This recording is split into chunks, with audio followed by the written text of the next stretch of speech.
Hello and welcome everyone, this is your friend Himal.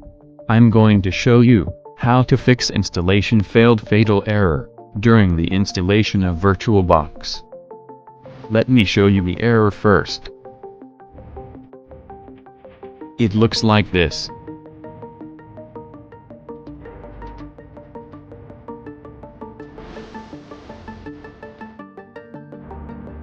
And this pop-up message is seen. Now, let me show you the way to fix this error. Click on Run as Administrator.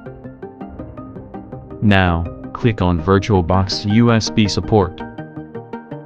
And choose the last option. Click on Next.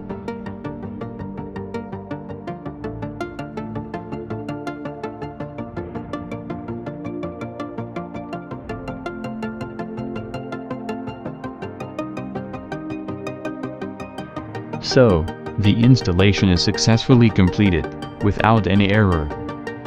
Thanks for watching, and don't forget to subscribe and hit the like button. See you on next video.